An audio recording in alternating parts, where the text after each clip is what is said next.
Well, thank you everyone for joining in. This is episode 10 of the Tipsy Toe Draft Podcast.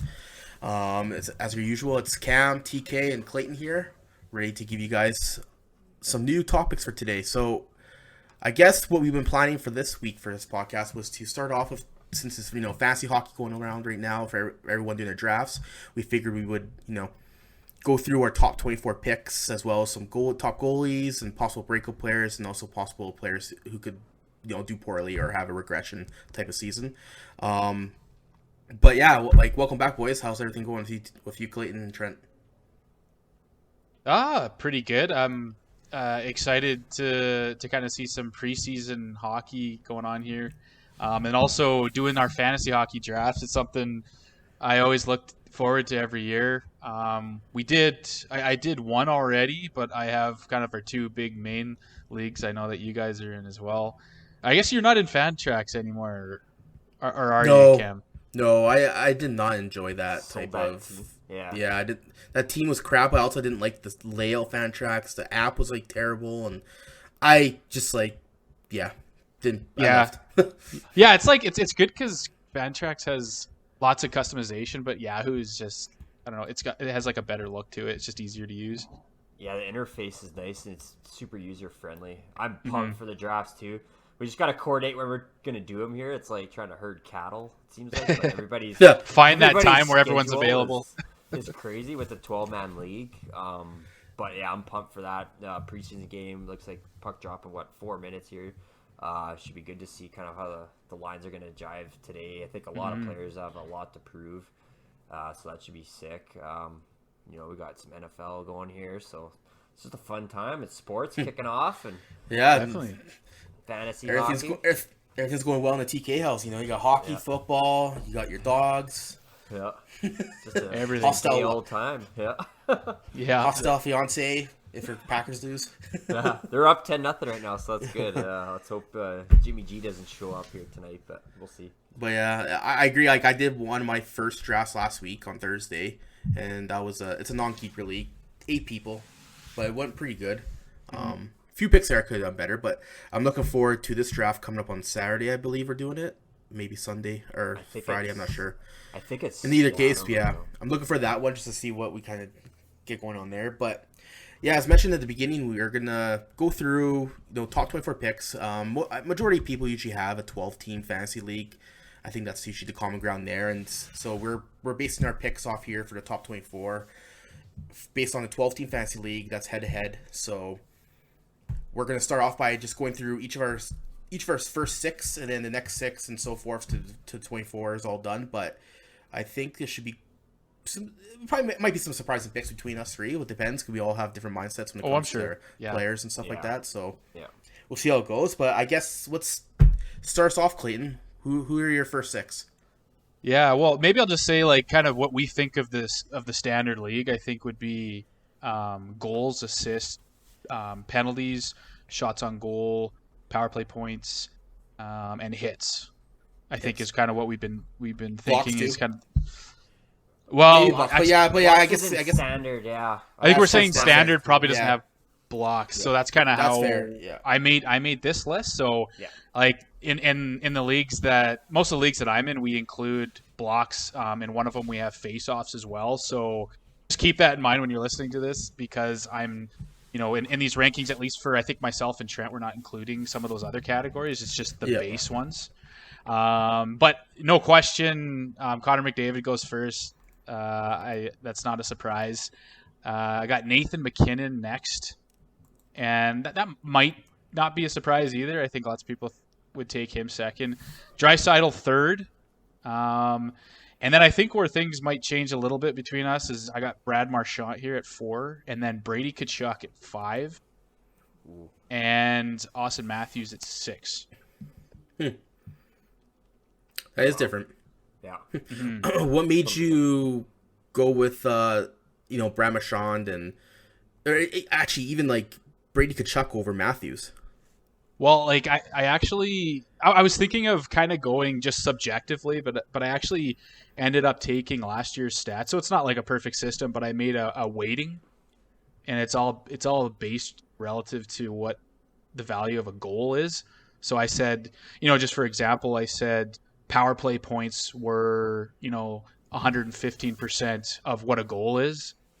And so I said assist is worth less than a goal. I said it's like about 70% of a goal. That's how I did it. Yeah. Kind of what I think every stat is in relation to what the value of a goal is. So when I do that, when you look at a guy like Brady Kachuk, the number of hits he has, like he had 248 hits last year, just blows anyone out of the water, like in the top ranking here. And also he shoots a ton too. He had 220 shots, and he also gets, when you're looking at the top players, he can rack up the penalty minutes a bit as well. And then he puts some points on top of it. He's not really up there in the power play points, but everything else, like he seems to do a bit of everything, and that's I think why he's jumped up so much. Yeah, he's a pretty well-rounded peripheral type player too. Does get points. His plus minus might not be as great, but like you said, 240 hits in like 56 games, like that's unreal. It's just on pace for a crazy amount in an 80. Yeah, and it's like super. It's so valuable when you have one guy. And even the 220 shots, now that's pretty crazy as well. You got kind of two stats here that he can help when you're weak in those stats. He can win a stat. Oh, for sure. Two stats like for you every week, kind of just with those two. And then he's got a little bit of everything on top of it, maybe except the power play points are a little bit less. And his points obviously aren't the same as some of the top skill. But, when you look at the rankings, it's so easy to take, okay, who scores the most goals, who gets the assists and power play points. But, there's those other stats also help you win those leagues. So, like, that's why he's so high. That's fair. That's fair. Yeah. I just didn't see, like, just with the Ottawa team and everything, he might be doing a lot of that work, but as they get more players coming in the team that's starting to have, like, skill, I just feel like his touches are going to go away. So, like, if Stützle has a breakout year, I just don't think might see as many touches as previously, because, like, if you watched a lot last year, he was, like, playing everywhere on the ice, essentially. Now, like, he could continue still doing it, but yeah, that's a fair assumption when you look at, like, all the other draft pick type of rankings. Most of them have Brady Kachuk top 10. Yeah. He fills a lot of categories, yeah. And then you have Brad Marchand at 4th, you said? Yep. And it's just the same thing based off of your weighting system. That just made more sense for him to go at 4th. Yeah, like he's obviously always close to the top in points every year, and tons of power play points as well. Even his hits aren't even that bad. He had 66, so he hits a little bit too. So all of that helps his ranking. And like I said, he's always at the top, and that line is so good on Boston. They're all getting older, but he's still going to have another good year this year at least. This isn't a keeper ranking or anything. It's just for next season. So I don't see why he wouldn't be close to the top again either. Yeah, that's true. That's fair. What about you, TK? What was your first 6? So my first 6, the top, I think 3 were pretty similar to Clayton's. I had McDavid, McKinnon, and Draisaitl. I think that's going to be fairly standard. I'm so surprised you didn't put Draisaitl second or even first. No, I think McKinnon... What the heck, man? McKinnon just gets a little more of those shots and a little more hits and stuff like that. I think Draisaitl's going to get more points, but looking at the, how fantasy works and stuff like that, there's other categories that play into effect. So Draisaitl at 3rd. I think Kucherov, I got at 4th. He's going to have a lights-out year, coming back fresh and healthy. Mikko Rantanen I have at 5th. And then I have Andrei Vasilevskiy at number 6. So similar kind of to what Clayton said, there's players like Kachuk that could win you weeks single-handedly with the amount of hits, shots, penalties that they can get. I think Vasilevskiy is one of those players as well when it comes to goaltending for these standard leagues. So goaltending is, wins, goals against, average, save percentage. And some leagues have either shutouts. Ours has saves, so total number of saves. I think Vasilevskiy could single-handedly win you weeks right there with goaltending. Yeah. And that's a big factor for, almost, 4 categories out of like the 12 we have. So it makes a huge difference. That's kind of why I think Vasilevskiy's ranked a little bit more higher for our fantasy. Depends what other standard drafts have though, but I would definitely see Vasilevskiy going in the top 6 in most of them, but it all comes down to, kind of who's picking where and whatnot. But that's probably oddball of your first 6, I would say, is Vasilevskiy that early. Aside from that, I think everything was pretty good. Yeah, I just think, just from, doing my draft and then doing some mock drafts, I just never seen anyone take Vasilevskiy in that first 6. But it depends on the league, like you said, depends on that league's standard for goalies and stuff. And like Vasilevskiy's going to get you 40+ wins. He might even get you 50+. Yeah, like my thoughts on that is I actually have Vasilevskiy at 7, and I think my ranking is, I base it on a certain formula that I have, but it's kind of like what his actual fantasy value is compared to every other player, and I think Cam, you're right. People tend to take their goalies maybe later than what their value is, I think, in relation to other players. Yeah, and so I think lots of times you probably could bank on holding off taking a goalie till a little bit later, but I think the value of Vasilevskiy is right up there. Oh, I agree. Because it's so because we've talked about this before, and goaltenders can be such wild cards, but you always know what you're getting out of Vasilevskiy. It's just always going to be solid. You're just going to have such good stats every single week with Vasilevskiy. It's just you just don't have to worry about that one. And I think that's why he's right up there on his list. So I did three Yahoo mock drafts quickly there the other night. Vasilevskiy went 3rd overall in one of them, 6th overall in another, and 7th overall in 3 Yahoo. So that's your standard 12-man drafts. So he was going fairly high. That's why I was thinking, he does have that value. I didn't know that on mine, but me guys, I'm heavy on goalies in fantasy. That's just I believe a lot of people don't undersell, like you talked about, they just don't see goalies as being big impactful. But honestly, man, a good goalie can carry you straight to the end. Yeah, if you have a decent team, and you're always winning your goalie category. So yeah, I do agree with that. So my top 6 is probably the traditional style top 6. I've been seeing a trend, and also just based off the looking at a few other rankings and stuff. But McDavid for first, then McKinnon, then Draisaitl, and then this is where kind of get a difference in you guys. I went with Rantanen, Matthews, Pastrnak. I went heavy on the goal scorers in top 6. I just think that a lot of people, when they're drafting, they want those high goal scorers and stuff like that. And I know you put a lot of fancy value on other things, but I just feel like when it comes to certain drafts, there's nothing wrong with getting those goal scorers. And Rantanen's gonna have a huge year. Yeah. Matthews is Matthews is probably going to win the Rocket Richard again, and then you also have Pasta, who's likely going to hit 50+ goals. So that was my reasoning. I went heavy there. I personally probably would put those 3 higher than Draisaitl if you're going to base on goals. But Draisaitl playing with McDavid, sometimes we'll see how it goes this season. But then you add in his power play. Draisaitl's easy for the power play is points. Such a big thing. Oh my god, yeah, it's huge. Yeah, so that's why it makes sense for Draisaitl there. But I just feel like with the goals that Rantanen and Matthews and Pastrnak going to do are going to be, they're going to have great years. So that was my reason for going there compared to you guys. And then I think your whole top 6 has a potential to score 50+ goals though. When you look at it, all of them easily can. We could see the first season where there's 7 or 8 50 goal scorers here or something, or even maybe some hit 60. That'd be crazy. But yeah, it's funny because when listening to Cam, I think Cam's is probably maybe the more realistic in what you see in practice, I guess. That's the one that I don't want to be sitting here at the 5th pick and pick Brady Kachuk, really.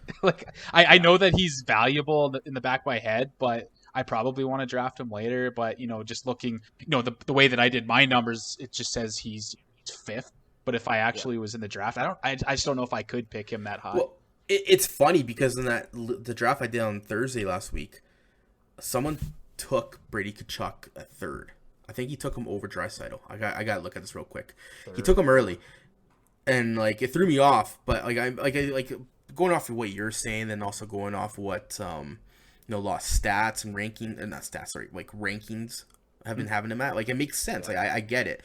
But it's just I'm pretty sure it's 3rd. Oh my bad. He took him 4th. So in that draft I did on Thursday, it was McDavid, Draisaitl, McKinnon, then Kachuk. And then I was 5th, and I took Rantanen. I don't know, I have a kind of small heart on for Rantanen. Yeah. So I think he's gonna do well. A small one. You emphasize that. Yeah, Right? yeah. He's Colorado, man. I can't give Bryce any love there. Yeah, don't do it. He's no Jack Eichel, buddy. He's no Jack Eichel. That guy be perfect. But yeah, I pretty much went off goals. That was my main thing there. Like you mentioned there, TK, all those, even Clayton, all those goals, those players that selected right there, easily can hit 50+ goals. Yeah, and goals is harder to come by, right? Yeah, that's fair. Perfect. Well, let's move to the next 6 then. Do you want to lead us off again, Trent? Sure. Yeah. So next 6 is I had David Pastrnak at 7th overall, Artemi Panarin at 8, Brad Marchand at 9. Then I had Alex Ovechkin at 10th, Austin Matthews, and Patrick Kane at 12th overall. So kind of similar to what you guys were saying. So Matthews, Ovechkin, Pastrnak, all big, heavy goal scorers, shoot a ton, which is great for fantasy value. Also, get you a ton of power play points and stuff like that. So they're very valuable. Panarin's kind of underrated too. Like he'll be lights out, I think, on the Rangers as well this season. He might not get as many goals, but he does put up like huge point totals. And then Ovechkin obviously is just a freight train, so he gets like a ton of hits, tons of shots as well. And then he's just a pure goal scorer. Matthews would be huge. I probably have him too low on my list at 11th overall. But with his kind of given his injury history, maybe I don't know if he's going to have as great of a season as people think, but he probably will. And then Patrick Kane's just always kind of a good, stable guy there for your top 12. Like he always seems to find a way to put up heavy points. Still got great fantasy value. He's a right wing, so that's also kind of valued more heavily as there's kind of a scarcity in fantasy, it seems like, at the right wing position. So that's why like him and Rantanen and Pastrnak are like crazy valuable for the top, I think 10. But that's kind of just my take on those guys. I think it's a good, I would agree with that. Based off what your first 6 is, I would arguably agree with your next 6er. Matthews, I agree. Like you mentioned there, I feel he's too low, but I guess he's a wild card in a sense what you're talking about, because you don't know if he's going to be healthy. You don't know how he's going to mesh with, Nick Ritchie on his left wing now. Yeah. Because that's the new left winger instead of Hyman. That line might not click, and if that's the case, like, do they break up the Matthews Marner combo and try something out? Who knows? I still think just how good of his shot is.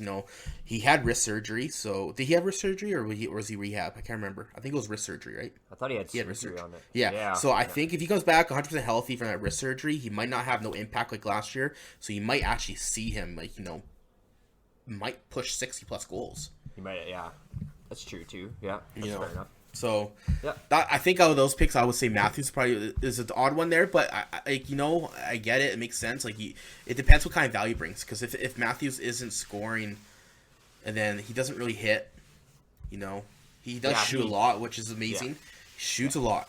So, but that really depends on his wrist too, because you saw last year near the end of the season, he wasn't shooting as much because his wrist was impacted. Right. He actually gets quite a bit of blocks too. I'm just looking at his blocks last year. He had 40 blocks. He is pretty defensive center. Yeah, like that's crazy actually for the amount. Just looking at the top, let's say 10 players or whatever for forwards. What's your reasoning for Patty Kane so high? Patty Kane. I guess I should say it's too high. I have him a little bit down below, but I didn't have him in my top 12. He'll probably get 90 some points easily.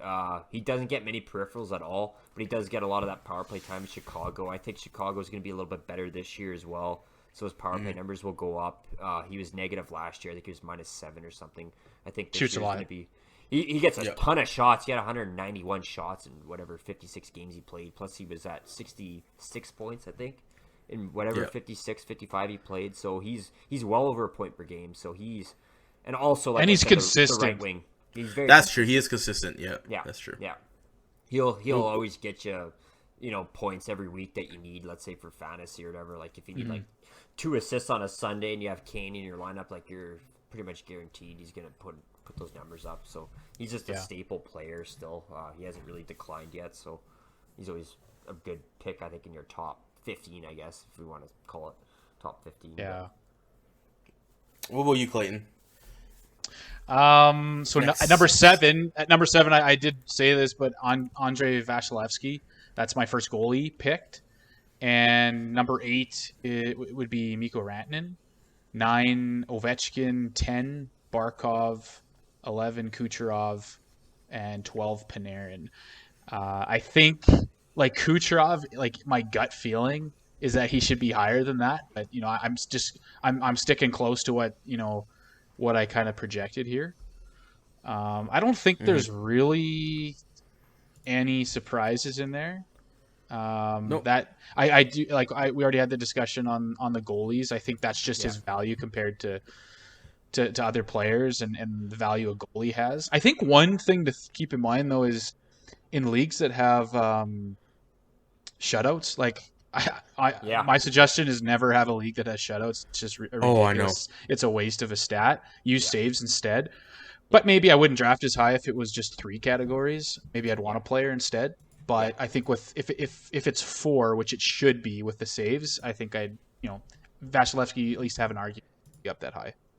Yeah, that's fair. No, I agree with that. I'm trying to think here.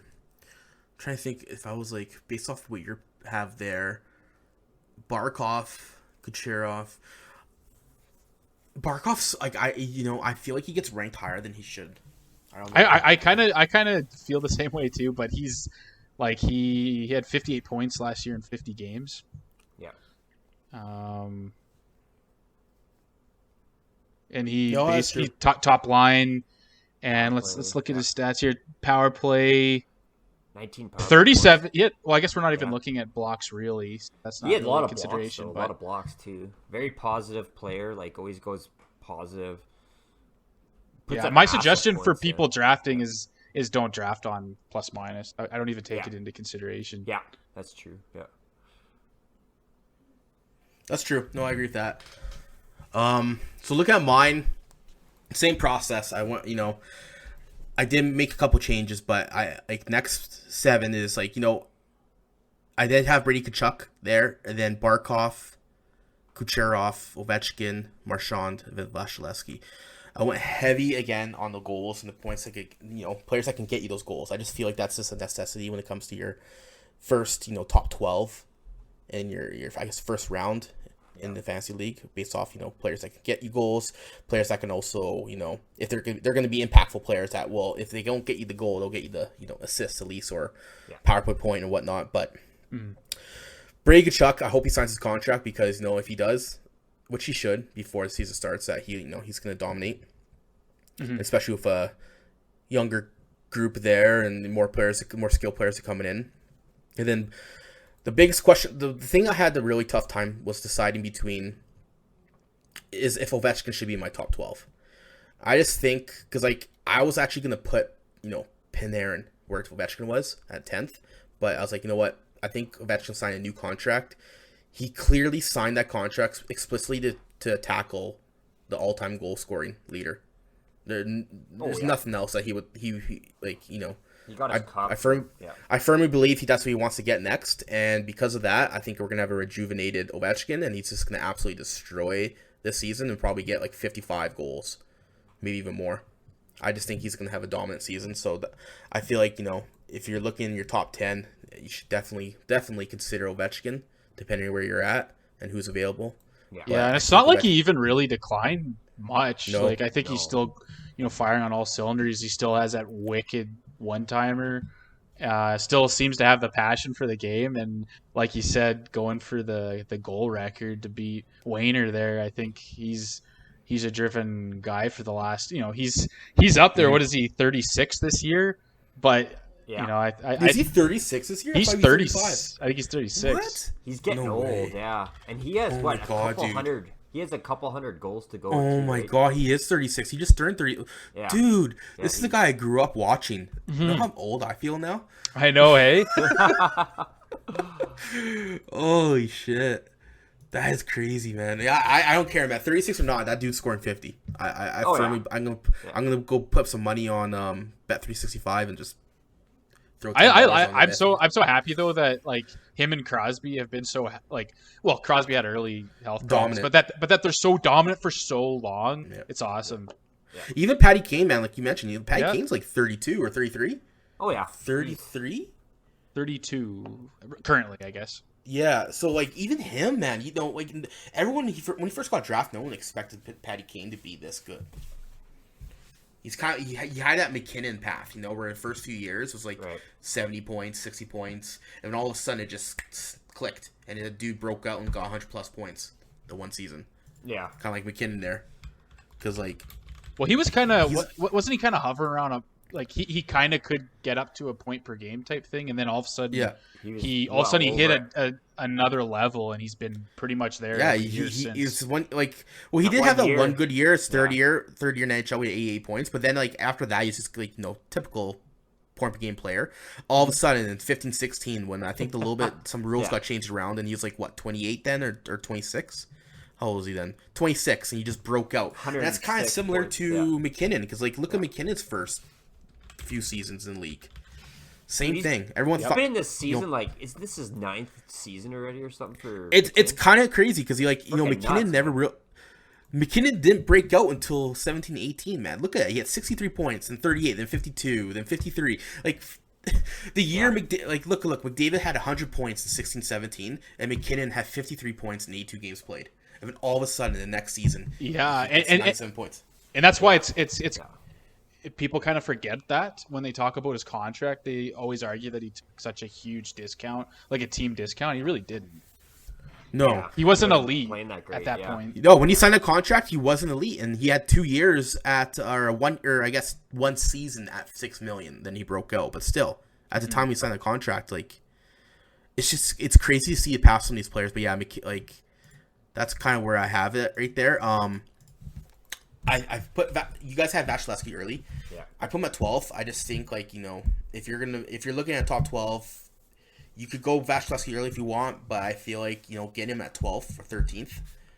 End of the first round or early second round is a good place, because like most people typically in the first 10 picks want someone that wants the dominant forward, wants a star forward. They don't really think about goalies. And I think we'd be in agreement that you take, at least if you're in the top 5, at least in the top 5, definitely take the best players available, and then maybe later in the first round, like you said, or potentially second round, whatever you think your other opponents are going to do in your league or whatever when they're going to take the goalies. But that's probably the time you want to take a goalie like Vasilevskiy. And that's because the reason why I recommend 12th is because it's a snake draft.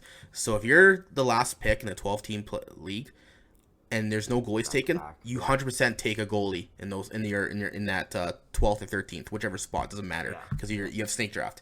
You take a goalie, you 100% there. Yeah. The moment you take a goalie, then you're going to see other people jump in. Probably start taking goalies. The next the next 2 ranked goalies are going to be taken pretty soon after that, and then all of a sudden now it drops a tier. Effect. Yeah. Exactly. And then it starts to usually it's whenever that first goalie's taken, then people start panicking. Oh shit, I need a goalie now too. So like domino effect happens. We see it in our draft. I'm predicting already this year that I think there was only 7 goalies kept total in a 12-man league. I think the first round is going to see like 6 goalies drafted or something. I'm just predicting that, and which is everything. Yeah, like and that's crazy, a keeper. Right? That's a keeper league. League. It's going to be a little bit different for a 1-year league, but definitely keeper league. People know the value a goalie has. So yeah. But it's going to be the same kind of thing. Like you always got to gauge how everybody's drafting. But like Cam said too, if you're 12th overall back to back, it'd be smart to take a goalie, and then you can load up on whatever you need next, kind of take deal. But because that's just my opinion. Well, we're down to our final 6 each. So Trent, what's your next 6 here after? Okay, so next 6. So we haven't seen a defenseman yet. So I think Kel McCarr is going to go about 13th overall. And then I got Mitch Marner, Braden Point, Sidney Crosby, Robin Leonard, and Jonathan Huberdeau. I think based on how people would be drafting, I think Kel McCarr is going to have a hell of a season this year with Colorado. He's just going to be putting up points like crazy, power play points. I don't think he gets many peripherals, but he's gonna have a huge season. So don't really sleep on him. He'll be taken fairly early. I think last year he had 44 points. I think he'll be just under maybe a point per game. He could be a point per game defenseman though this year, based on the team. He doesn't shoot as much, but he gets a fair amount of hits, and then those power play points are just kind of through the roof. Not many penalties, but he adds a lot of value. And then Mitch Marner is going to be great, I think, with Matthews too, on that wing, so he'll be a staple player as well. And then Braden Point's going to be lights out. I think he's probably going to be on Kucherov's line, I'm guessing, probably that first line in Tampa Bay. He's a great player too. I always liked his style.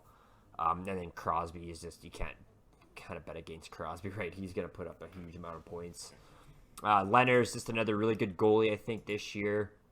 He's going to be solid. Vegas has always kind of been solid. Now he's kind of like the lead goalie there, the starter. They don't really have a great backup. Like they had the Fleury-Leonard tandem going there. So I think Leonard's going to have a heavy weight load this season. So he's going to play a lot of games. Vegas is a pretty tight team. So he'd be a great pick. And then Huberdeau, I think, yeah, like I said, Florida's going to have a breakout season. Well, they were great last year. I mean, they were lights out as well. So this season, I mean, don't sleep on Huberdeau either. Him and Barkov are going to be just lights out on that top line. They'll put up crazy number of points too, but that's kind of just my thoughts on the next six there. No, I think that's fair. I think all your points right there kind of like when, they're all good points. Yeah. I have nothing wrong. Like I actually was taking a look at both of your guys' drafts. It's kind of funny. We both have Crosby around that similar point, 15, 16. Yeah. So I think, aside, I think he's going to do good still. He's always going to do good. Leonard, he's a smart pick there. Yeah, I got nothing really much to say with your next with the six there. Marner, for me, I would have lower. I don't know why. Maybe it's because I hate Toronto, but yeah. Probably. He's got over a point per game. I think he's ranked 14th overall in most of our drafts, like standard drafts. Right wing player too. He'll be over a point per game. Gets a lot of shots. Gets a lot of blocks too, surprisingly. But if we're kind of taking out blocks for this, then I'd kind of stay away from Marner. But I think he'll be just go to. But yeah. What about you, Clayton? You got your next six here. Yeah. So at 13, I got Robin Leonard. That's my second goalie. Kind of the same reason for Vasilevskiy. I don't see any reason. Like I guess he doesn't have Fleury to kind of back him up when he stumbles a bit, but I think there's no reason why he's not going to be probably the second best goalie in the league fantasy wise. 14. This one might surprise you guys, but Alex DeBrincat. I never looked at you guys' list, but I'm not sure he's maybe even on your guys' list. But he did actually have a pretty good year last year. So at 15, I got Crosby. 16, I got Patrick Kane, which is kind of funny that DeBrincat I have higher than Kane. But I think they're very close on my ranking. And then 17, Huberdeau, and 18, Pasternak. Pasternak's very, very high or low for you. Very, very low. Yeah. What's the reason, aside from your waiting, like...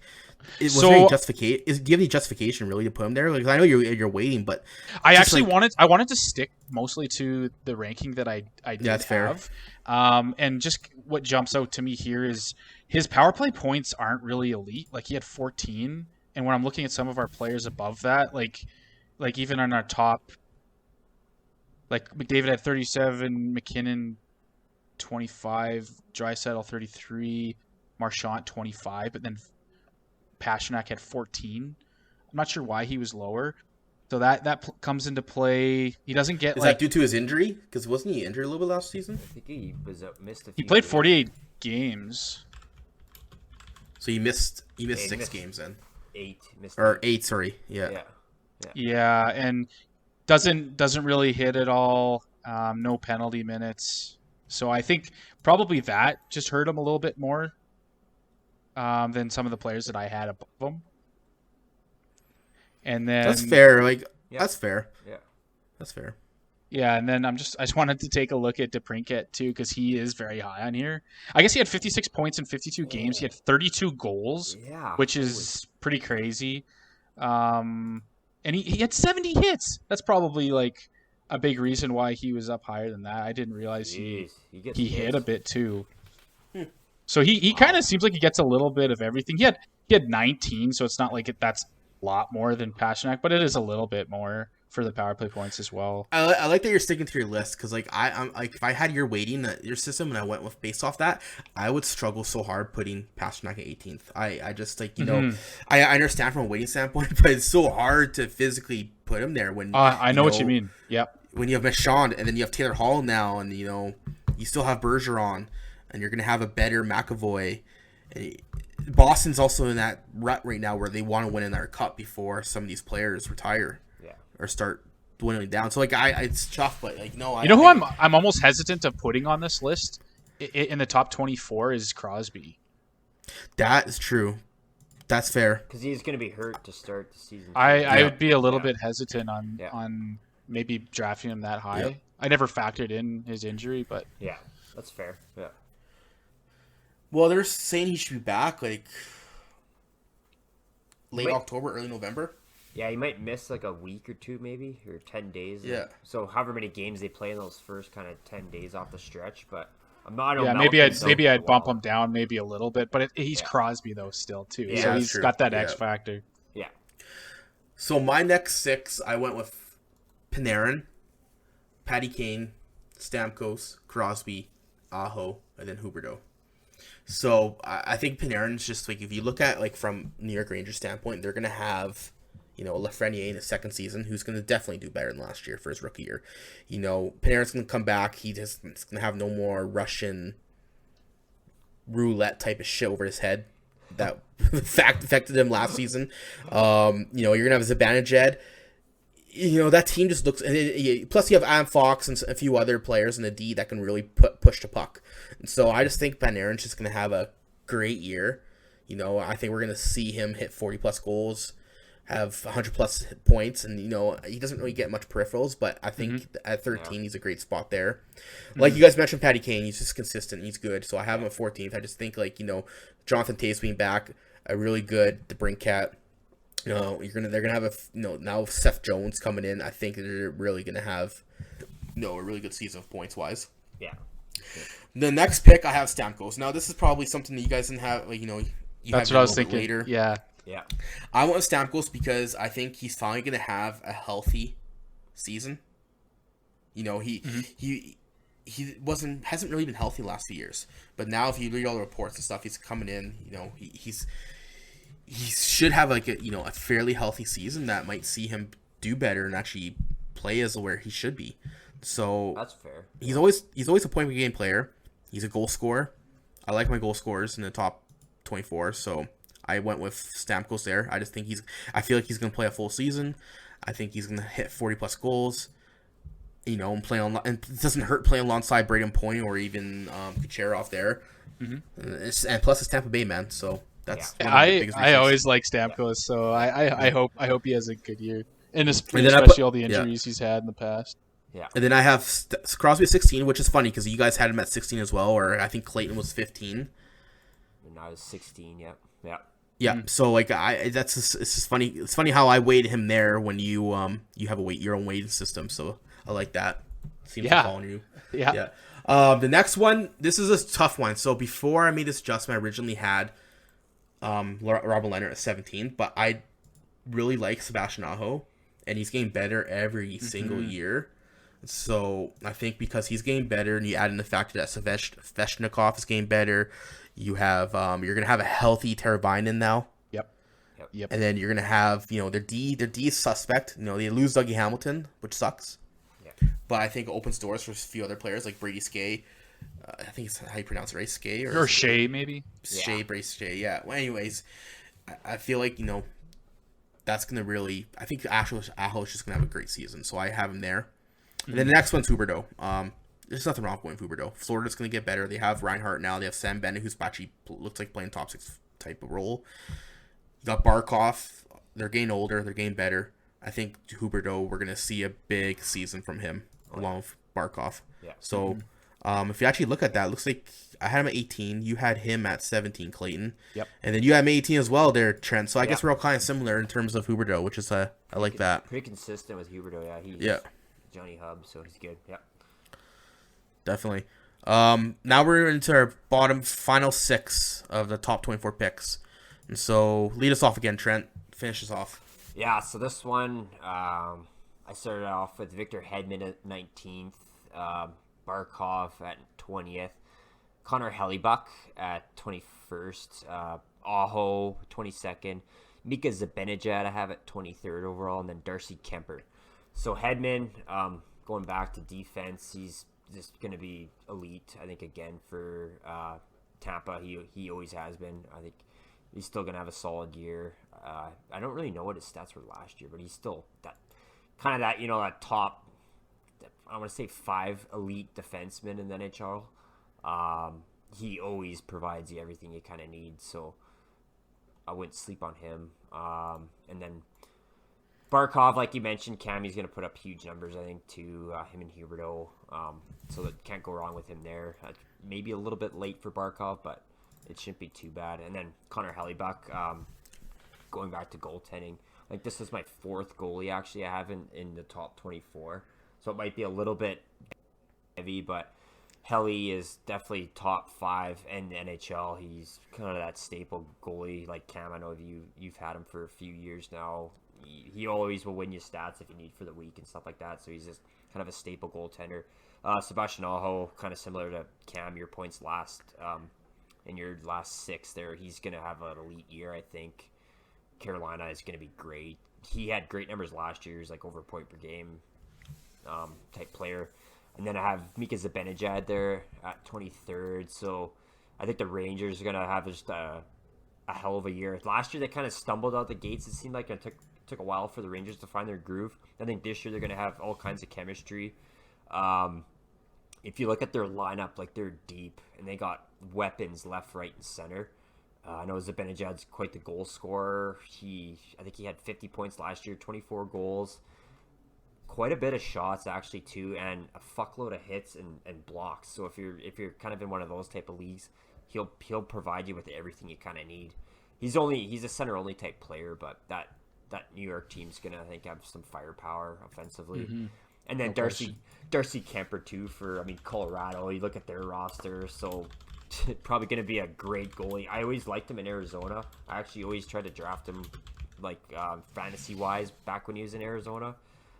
So he's going to have a hell of a year for Colorado, and he'll be elite, I believe, kind of like Grubauer was last year. No, that's fair. No, I think that's all. I think those are good picks. I have really no complaints there. You got 3 goalies, so I you know me, I'm kind of similar. I like my goalies in the back half of or in the second round, back half of the second round. So I think those are some fair points there for Hellebuck and Kumper, where you have them at. Yeah. What about you, Clayton? There, so based off you got something a little bit different. So I'm kind of curious. Yeah, this is where it kind of went a little bit different, probably than what I would do if I was going off my gut. I probably wouldn't go here. I probably would go with Victor Hedman, which I have 19, but then it goes to Matthew Kachuk at 20. 21, I have my 3rd goalie, Darcy Kemper. I think he's just, as long as he's healthy, everyone knows that, but as long as he's healthy, he's going to just dominate in Colorado as well. And so he's just a little bit lower just because of that health risk, I guess. And 22, I have Landeskog. 23, Cale Makar. And 24, I have Sebastian Aho. Mm-hmm. And so that is, I think, I'm not sure if all of us will have it, but for me, I have McKinnon, Rantanen, Landeskog, and Makar going in the first 2 rounds. So that's pretty interesting. A lot of Colorado. Yeah. I think you can't really go wrong picking some Colorado players. Yeah. And if this was I have my own ranking if I'm including block shots. So defensemen start going higher when you do that, obviously. Mm-hmm. So it's kind of figuring out where you pick a defenseman. because there's only so many good elite ones. So you kind of got to figure out when you pick them. But in terms of value, I have just Hedman and Makar are the only D that I have in the first 2 rounds. But you gotta kind of play it by ear when you're in the draft. If you start seeing some of the good guys going, you probably should start looking grabbing a few. That's fair. I think I only have 2 as well in the top 24, I believe. Mm-hmm. Yeah. I got 1. So if you're looking at my final 6 here, I have Leonard at 19, Zibanejad at 20, Marner at 21, Makar at 22, Matthew Kachuk at 23, and Hellebuck at 24. So I didn't have Hedman in there. I just feel like based off, if it's a single season league, there's a few other players that could probably do a little bit better. I feel like Hedman, he's also getting older. He might, and then you have Sergachev that's starting to play a big role in Tampa Bay that you might see Hedman's time get a little bit depleted, to help with Sergachev playing a little more. Who knows? Maybe I'm wrong. We'll find out. But I originally had Hedman at 24, but I was like, I really like my goalies in the back half of the second round, so I had to put Hellebuck there. I think I personally feel Hellebuck's better than Leonard, but just given the teams and the situation they're in, that Leonard is, he's just gonna do better because of Vegas. It's just a better team than Winnipeg, so yeah, that's why I have Leonard high up there. Marner, I probably have Marner low compared to a lot of other people. I know you guys have Marner up higher.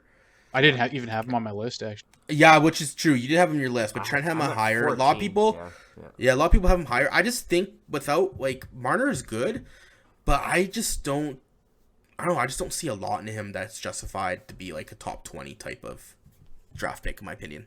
Yeah, he's points, and that's what you're getting. Yeah, it's just all points. So I have him there. Makar, this was a tough one for me because I was trying to figure out where's a good spot for him. I originally was going to put him in the top 12.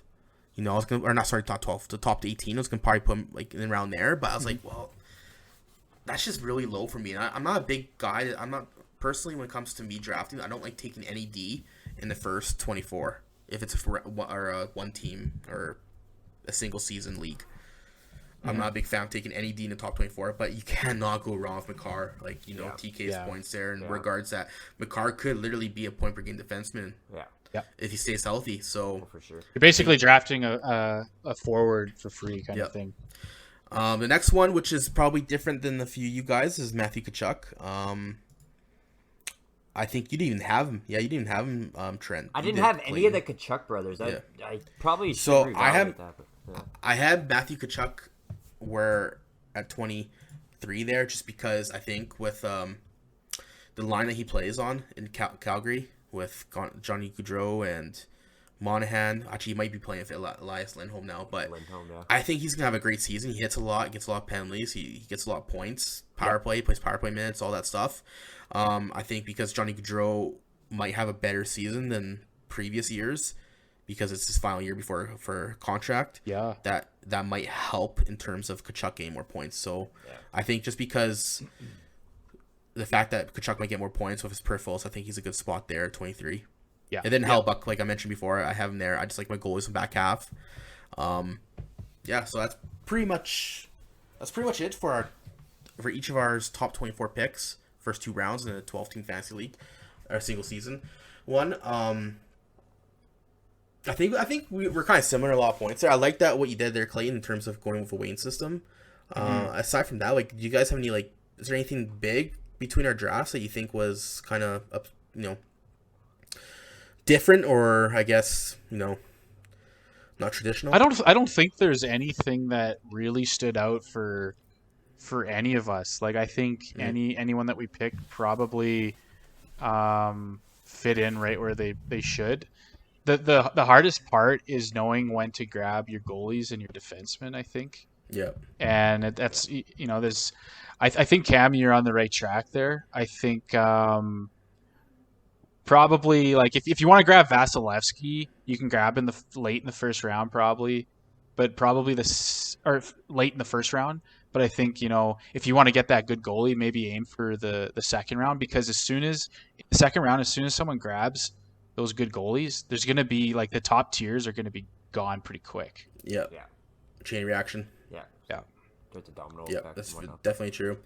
Yeah, I think a lot of people too. Like everyone's different when it comes to their drafting. So like I like what you mentioned. You know, you should definitely look at your D depending on the style of your league. It's just like I mentioned. Personally, I don't like taking any D in the top 24. I unless it's a keeper league.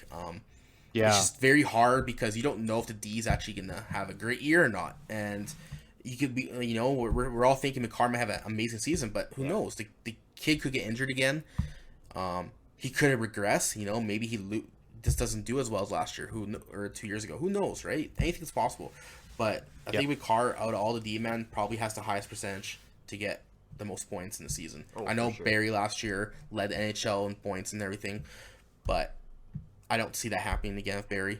I think McCarr, a healthy McCarr, is definitely going to get 70 plus points. Yeah. I guess if I'm looking at my ranking, one guy that I didn't include on my list that was ranked pretty high was Trocheck. So my system showed. Did you get Trocheck that high? Yeah, he's ranked really high, but like, wow. So he had 43 points in 47 games last year, 17 goals, 26 assists, 20 PIMs isn't anything crazy, 123 shots, 18 power play points. I'm kind of surprised he had that much. And he hits 107 hits. Yeah. So it's kind of more. It's kind of like it's almost like similar to Kachuk.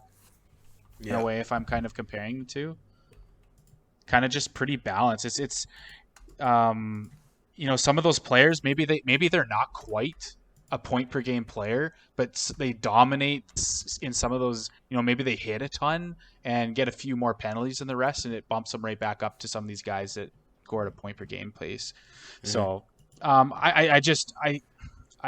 I would caution. That's why I took him out. I would just caution going for Trocheck. I just don't think he's going to do that again. I'm basing this off of last year's stats, of course. So I think that's the one that I took out of my list. Another one I did take out too was Radulov. Oh yeah. Small sample size last year. Yeah. He only played 11 games. He had really good stats in those games, but he's 35. So I just have a tough time grabbing him that high as well. No, that's fair. And you know, one more guys is Evander Kane, and I think we know. Yeah, it's just a wild card with him this year. I don't think he's playing. That's fair. Yeah. After his new allegations coming out and everything, I think he's done. Yeah. That's fair. Well, we're almost wrapping up here. So what we're planning to do for the next 10 minutes here is just to go through some of our possible breakout players and maybe some players that will do poorly this next season. So I guess I could start us off. For players that are going to break out, you probably see my list. It's probably typical players most people think will do well or break out this year. I have Jesse Puljujarvi. I just think he's stapled in that first line right wing with McDavid. He might get some power play minutes now since Chason's not here and Neil's not here. So they're going to need a body in that front of net. And who else? Big ass Jesse Puljujarvi. So. Yeah. I think he's gonna have a breakout year. I feel like he's gonna have like a 25 goal, 25 type assist type season. Maybe more goals and assists. He's not really an assist type of guy. So we'll see what happens there. Next guy I have is Eli Tovinen. I'm really high on this guy. I watched him a lot last year playing in Nashville, and it's just crazy to think of Phil Forsberg, of Eli Tovinen, both goal scorers, and Tovinen was getting some crazy one-timers off last year. So I just think he's gonna have a great year. Next guy I have is Sam Bennett. I was one of those guys back in the day. I was really high on Sam Bennett. I even actually personally, when it came down to that draft, I actually wanted Sam Bennett over Draisaitl because I didn't know enough about Draisaitl. Yeah. And I really wanted Sam Bennett. We didn't get him. Worked out. I think Sam Bennett was in an unfortunate situation in Calgary in terms of everything that was going on. So the moment he got traded to Florida, just everything released, all that tension, everything released, and he was actually able to play a sound game. He was actually getting offensive chances. He was scoring, producing. I think because of that and the way that they have the line set up right now for next season in Florida with Sam Bennett and Reinhardt on the second line, I feel like he's going to have a great season. I foresee like a 40-plus, probably 50-plus point season out of him. Yeah. And then the next three I have are rookies. Well, I guess four. I guess all of them are kind of rookies. I have Stim Stützle, Zegras, Caulfield. I think those three are definitely going to have great years. Everyone saw Caulfield in the playoffs. They saw him a little bit near the end of the season there with Montreal. So I think everyone is expecting.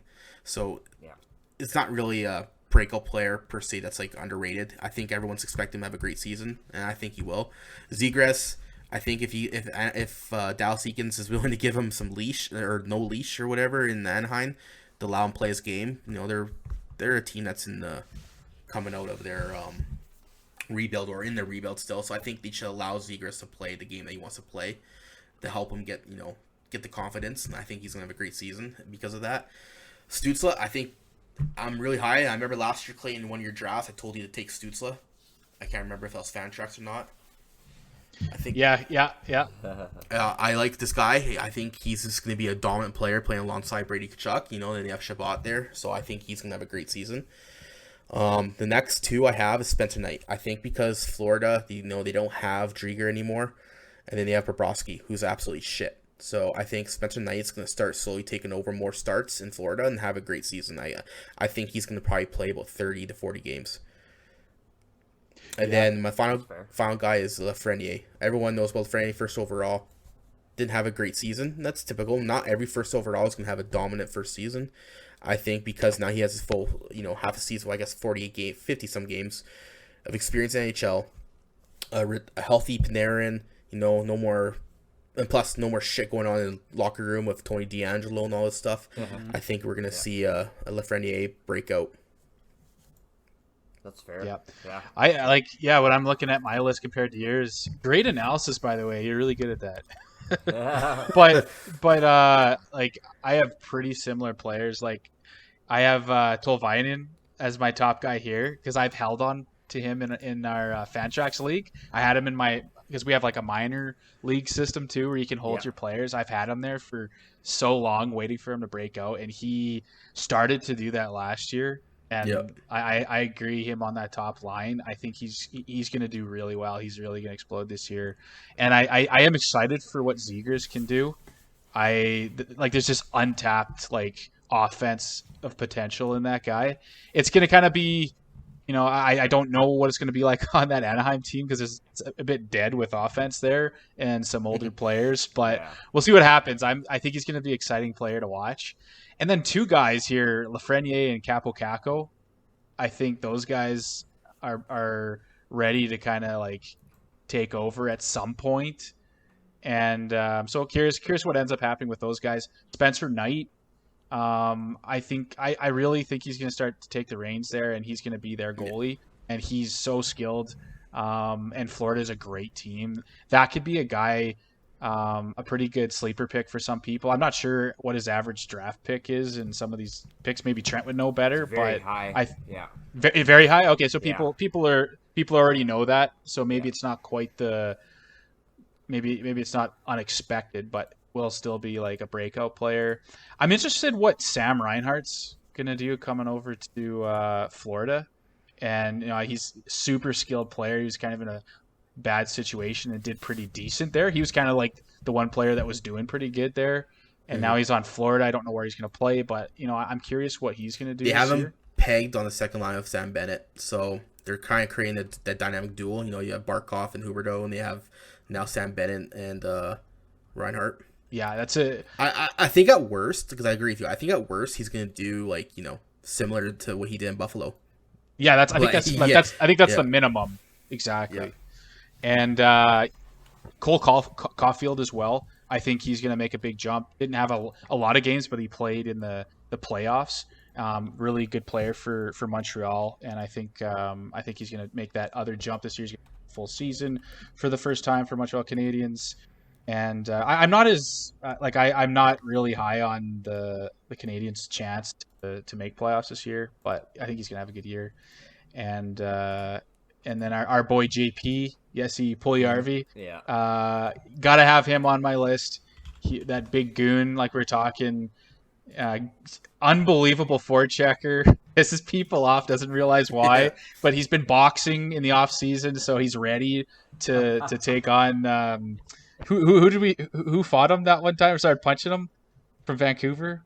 We were talking Roussel. Anton Roussel. He's ready this year. I don't know where Roussel plays anymore, but I still see it in my head. the moment when he got punched and his face went like, you know, like doze. Like, like what did I do? What happened? Like, why did I get punched in the face? Like, when his eyebrows all went squished, he just went like he got confused. He's like, what the fuck did I do?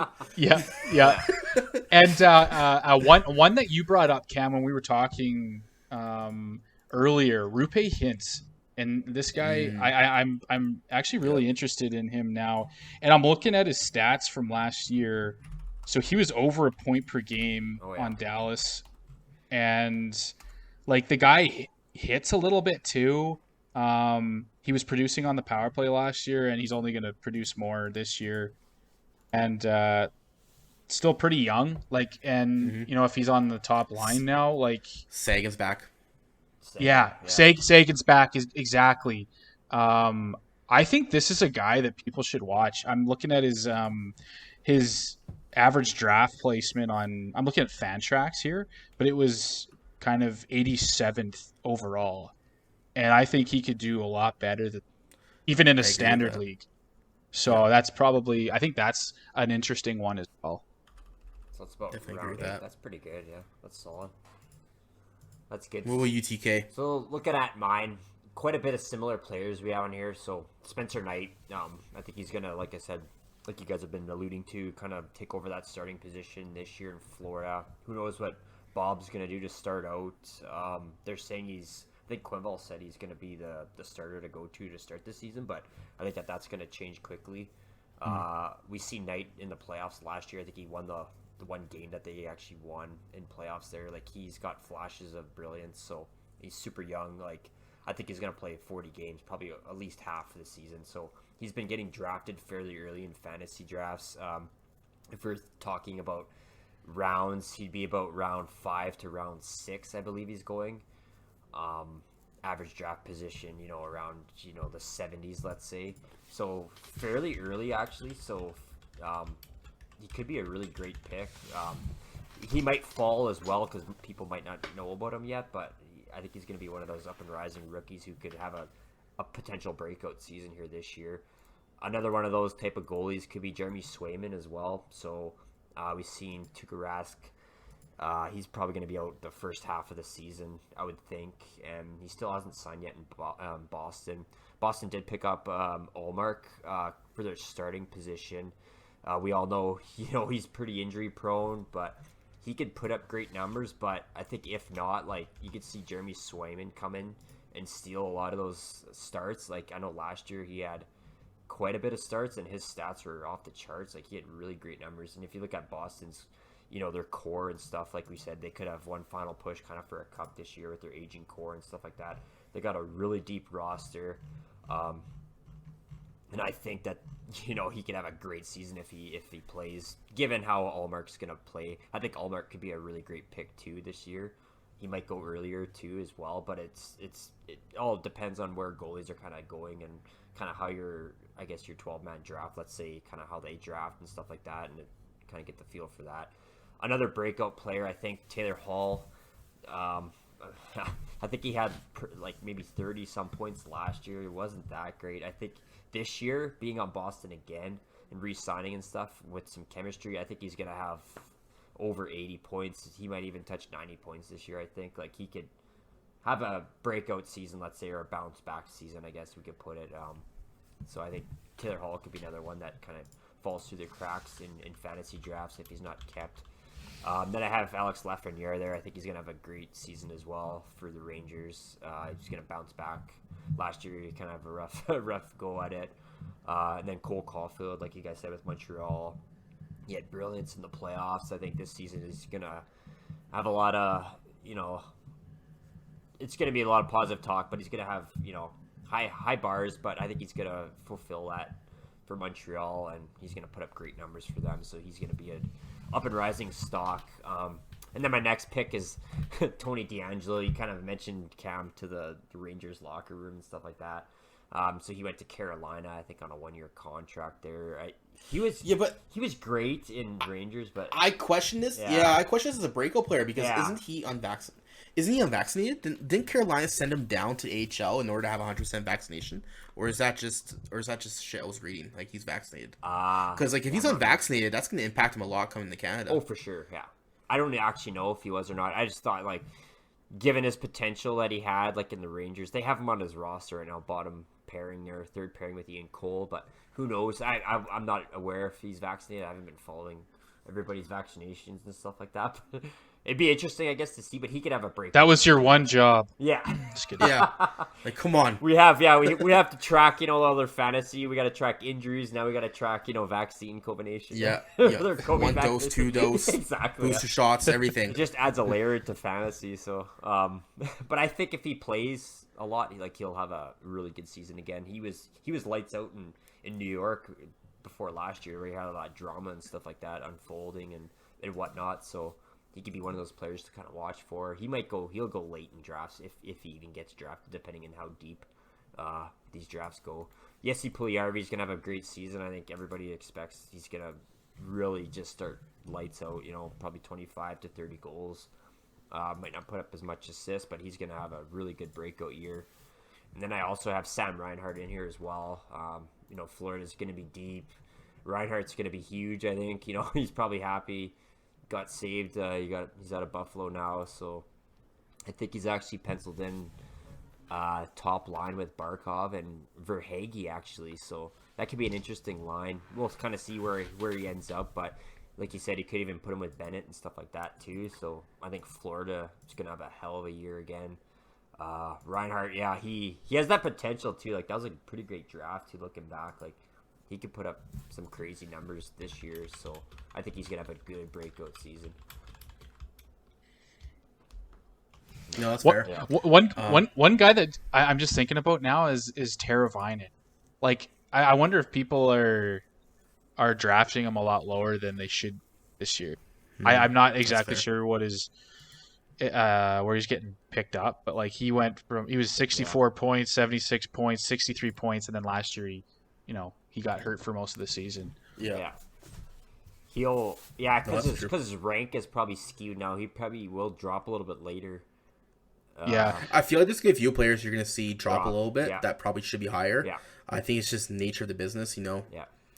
You can see a pretty little new thing come in place, and you're like, oh, maybe I should take this guy because you think that he should do really well, but really might not. Mm-hmm. And then a player below could do it. It's kind of looking at, like, for instance, Mackenzie Weegar. He broke out last year. A lot of people don't know about him. They might take him way later than he should be. He could be worth going higher up. Oh, for sure. Yeah. He's he gets some good points, plays top minutes. He's going to be playing like more minutes now.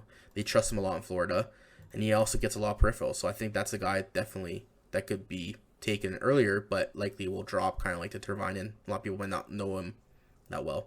Oh my God, Tavares dropped. So in these 3 mock drafts I did, Tavares went like 154th overall, 138th overall, and then 158th overall.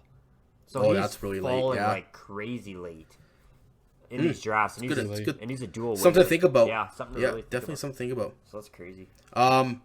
We're kind of getting a little bit low here on time, but let's quickly go through the players that we think will kind of regress. Maybe not give too much analysis. I think just because we're running a little time here, but so I'm gonna go through my list here. It's probably kind of conventional, a little unconventional. Some people might not agree with it, but I think Kirill Kaprizov is not gonna, have a great of an impact season as he did his rookie year last year. I just believe with everything going around Minnesota, all this stuff, I just don't think he's gonna just have that 90-point season or that 80-point season. I think he's probably gonna settle around the 60 to 70 points. So I don't think he's gonna do as well as last year. Next one's Patrick Laine. He's gonna continue to regress. He's just playing Columbus. Hearing his comments, why do I need to do better and all this stuff. So I just don't think he's gonna do that well. Next one is Quinn Hughes. I think because of this whole contract situation, he might not be fully prepared for the season, and then we also know how everything goes along with the sophomore seasons. I just don't think Quinn Hughes is going to have that great of a season. So I think he's just going to regress a little bit more. Another one is Adam Fox. I've never been big on Adam Fox. Never been high on him. I don't think he should have won the Norris. At last, he did. So I just don't think he's going to do that well compared to last year. I think now with a full season playing outside of his conference or his division, he's going to get a wake-up call, and I think he's going to regress. Dougie Hamilton, going to New Jersey. Who does he have there? He's got Nico Hischier, Jack Hughes, a few other players. They don't have Palomari anymore, so I just don't think he's going to do that well offensively in New Jersey.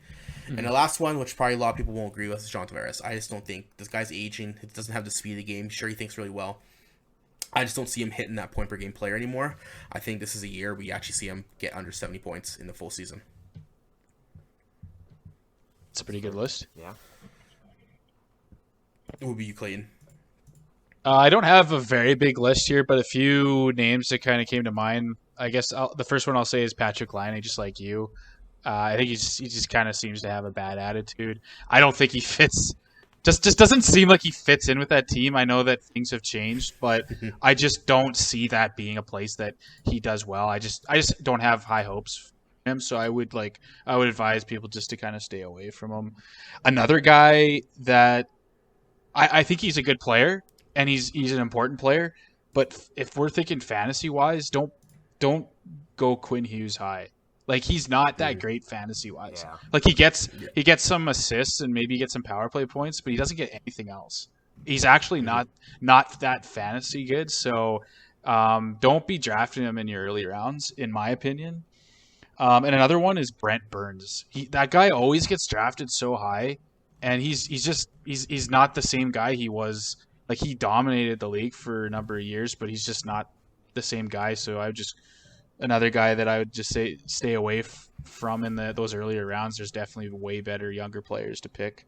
And then the last one, just kind of more as a joke, that I don't think he's getting drafted anywhere, but Joe Thornton. Like, I don't think he's doing anything this year.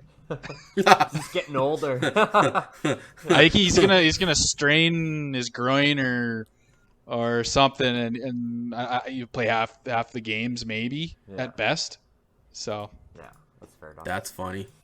All right, TK. My list. And it's off here of yours. I kind of got a low-hanging fruit, but more of a joke. Jack Eichel, I don't know what he's going to do this year. I don't know if he's going to play, if he's going to get surgery, if he's going to be on the IR all season. Who knows with him? He's a black hole right now at this point in time, but kind of advise against that. And then Rasmus Dahlin, poor Buffalo. I think they're just going to get peppered. I mean, some people probably thought of him at one point as a keeper. I know he was kept in a few of our leagues at one point. I'd just probably stay away from him in a draft, or let him fall till your last round or something like that. Another player I think is going to regress, Carey Price. Montreal's pretty banged up, I think, to start the season off already. Weber's out the whole season. They have a few nagging injuries here and there. Price had pretty terrible numbers in the regular season last year. Like, he was really bad, actually, and then he just came to light in the playoffs. So if you're looking at a regular season draft, maybe try to stay away from Price. I know he's kind of a flashy name, and he always goes pretty solid, round 5, maybe round 6, kind of always penciled in as one of those top 10 goalies. I would try to advise to stay away from him this year. But who knows? He could be Carey Price. He could come out and just pick right up where he left off in the playoffs. Another player who I always like to draft, Yenni Gourd. He's now with the Kraken there, Seattle Kraken, on their top line. I know he's always been with Tampa Bay. He's always been putting up solid numbers. I think he was on the third line. He was elite. It wasn't elite, but he was a good player to pick up in your late rounds. Kind of a sleeper pick. He filled the peripheral positions. He put up points. An elite third liner. Yeah, exactly, right. Now with the Kraken, who knows what he's gonna do? He's kind of their top center, but I don't see him producing very many points this year. Same with kind of Jake Voracek. I think he's in Columbus now, right? The Atkinson swap. He always kind of had great numbers, you'd put up some big assists and stuff like that. I really don't see how much fantasy value he will add this year. So he might just regress. I would just kind of advise don't take him too early. If you have to, maybe go, late, like a 10th or 11th round. I could be wrong, but that's just kind of my take. And then Patrick Laine, his kind of attitude, is just terrible. He was, he had so much potential. He was so great when he was in Winnipeg, but I don't know. His attitude is completely wrong. I know I had him as a keeper in some of our leagues, but who knows what he's going to do this year. I just don't think he's going to do anything. He's a regressing kind of stock right now, but that's kind of my top 6. But one more I'd like to add on mine that kind of just came to mind is Jacob Chitrin off of Arizona. Oh yeah. He's such a good player, and he had a really good fantasy season last year. That team just traded so many players away. Like it's kind of a garbage pile on that team. So I think he's gonna decline this year. Maybe another guy too is Joe Pavelski. I think he kind of had an anomaly last year. Ooh, yeah. I think he's gonna drop off as well. That's a good one. Yeah. No, That's fair. yeah, no, definitely. Those are some good picks that could definitely drop off. I like how you put Eichel there. Definitely, yeah. If you're looking at Eichel in the first 2 rounds, don't do it, please. Yeah. Don't. Yeah. No, not for a single season. Honestly, you should just leave Eichel out. He's not going to play the whole season. Even if he gets either surgery, he's not coming back till earliest February. How's he going to do? Is he worth a pick in the first 5 rounds even? Yeah. So Yeah. If you're in the back half of your drafting, say rounds 8 to 12, maybe consider taking him, but definitely not top 8, not this year, unless it's a keeper league. Yeah. If this is your first year of a keeper league, then you might have to consider taking him. Yeah, really late, like kind of in your later rounds, pick him up, stash him on IR, pick up another. Because center is a little bit easier to replace.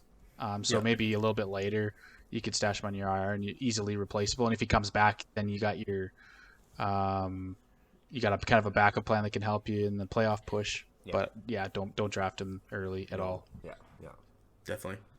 Well, that was a little longer than we expected, but I think, hopefully we're able to provide some insights to anyone out there who hasn't drafted yet, because I know this is going to be a big week for a lot of people drafting.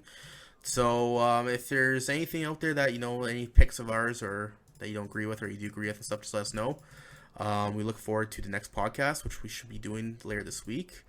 And yeah, so thank you everyone for joining in, and thank you Clayton TK for your insights and everything. It was fun. Anytime. You betcha. That was good. Fun stuff. All right. Well, take care everyone. Cheers for now.